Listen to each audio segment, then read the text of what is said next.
The anticipation for Blue Protocol is growing day by day, and more news is dropping to make sure fans of the game have an understanding of what to expect from it. Recently, we had an awesome developer stream that went over many aspects of the game, but it was mostly revolved around the gameplay outside of the battles. We also got some details on the monetization of the game, which we already knew was going to be free to play, but we now know exactly what players can spend their money on. But first, let's talk about the spicy gameplay additions, as this is what we're going to be spending most of our time on, but do stick around to the end of the video to find out about the weird monetization method that the game is going to have. The first thing they showed on the stream was fishing. This is a brand new minigame that they've recently added in, and it will have players managing a tension bar to catch the fish and earn other rewards. They've also mentioned that players will be able to swim within the game, and with it being a very anime game, you can also jump while swimming and do dashes. They have also said that they were looking to add other daily life mini games, but fishing was the first because of it being easier to implement. Adding fishing is awesome, but I'm hoping for a jumping and climbing puzzle myself. So what kind of mini games are you hoping they will add into the game? Tell us in the comments down below. And do click like if you enjoy the video, and subscribe so you don't miss out on all the updates from us here on the channel. So the next thing they showed was the camping feature, which allows players to rest and gain back health, or to just be a social space. There will be various camps throughout the world, and players can use teleporters nearby to get to them. They actually show an NPC chef that will appear near camps that will provide different buffs, and the buffs are based on the type of chef you encounter, and there's currently 3 types shown. At the camp itself, you can sit down on logs or on the floor through emotes, and while you are sat, you will be able to execute other emotes. The developers already want it to be a place where players can gather together and be social, and the camping area that was showed is the first camp that players will be able to visit in the game and is located near the city. They also mentioned how the loading zones and zone capacity will work. As with most MMO nowadays, each area a player visits will have a maximum capacity. When the player count goes over that number, then a new channel instance will be created. Some areas will have a bigger capacity than others, so for example, the city has a maximum capacity of 200 players. If you are in the same zone as a player, you can also party or complete activities together. Partying up seems super easy in the game to do, as there will be a feature that allows you to fill parties automatically without invites if you flagged yourself to auto party. After showing off the camp, we found out that you can pet the dog in the game, which automatically makes it a 10 out of 10. They have also said you will be able to do other actions, and there will be more creatures that you'll be able to interact with. One of the creatures has a search ability that will unlock achievements for players in an Easter egg minigame.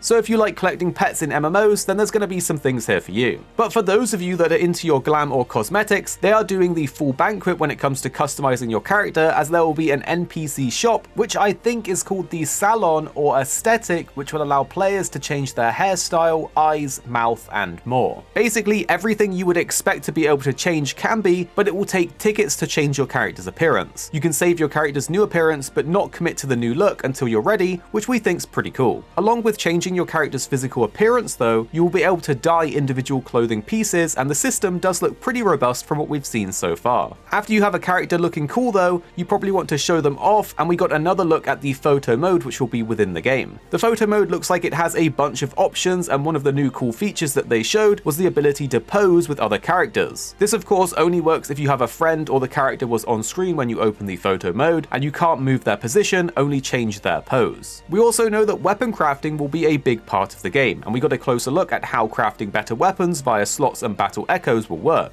Battle echoes can be equipped in the weapon slot and will give you benefits within battle. The slots have a chance of unlocking when crafting, and there are different percentage tiers for many to get unlocked. One of the other massive gameplay features they showed was the element burst system, and how the developers said that this will be a major part of the endgame content, as it will allow players to proc additional bonuses when fighting enemies. The system works like this. If you have a player attacking an enemy, they will build up elemental damage on that enemy. That elemental damage is split into 5 different levels, with the benefits becoming more impactful the higher the level. Different elements will do different effects, such as fire doing damage over time, but earth will allow players to deal more damage to the enemy infected with the elemental blight. They also gave an example of how the elemental burst changes into an elemental finish, and that is done by just attacking and leveling up the elemental damage on the enemy. With an element burst of fire at lower levels it does damage over time as we previously mentioned, but when the elemental finish is triggered, it will proc a bunch of damage to the infected target. There is a lot to do with this system, which we'll need to go over in another separate video, as it will be a core part of the gameplay. So stay tuned for that one, but the TLDR version is to hit things with elements for cool stuff to happen and level up that bar. But now we move on to the controversial part of the stream. The developers showed off some of the monetization that will appear within Blue Protocol. We know that the game is going to be free to play, but in addition to that, it will have a season pass that will last 50 to 60 days per cycle and a cash shop for cosmetics. The season pass will have a free track up to level 60 and a paid track up to level 100. In addition to this, the game will have a cash shop called the Regnus Store, where players can buy the following types of items: costumes, accessories, mounts, stamps, character edit tickets, and more. Some of the stuff on the store itself we aren't too sure about, and it does sound a little pay to win for some of these things. There are items that can increase your percentage chance of success when item crafting. Alongside that, the devs explain that players who have additional objectives in quests will be able to earn more rewards, but alternatively can just buy an item that will tick this box off automatically, so you can get these additional rewards without having to do the additional objectives. So we're definitely not 100% liking the sound of the store so far, but it's worth noting that it will be a PvE focused game, and we don't know how impactful for the actual gameplay this will be, as the developers went on to say that there will not be pay to win aspects in the end game, so maybe these aspects of the store are just going to be a convenience thing. We will probably do a follow-up video on this topic at a later date when we have more information, because we don't want to have a knee-jerk reaction to something that we can't fully picture to form an educated opinion on. So we hope you guys enjoyed our roundup of all the latest Blue Protocol news. Some of this information is translated, so we're doing our very best here to translate it and bring it to you guys in a succinct format. So if you do enjoy these videos, definitely click like down below to show support and subscribe so you don't miss out on the next one. There are 2 videos on the screen now that we think you'll really enjoy if you did enjoy this one. You don't have to click them if you don't want to, but if you found this video interesting, you're probably going to enjoy these ones too. And then tell us what you think after watching in the comments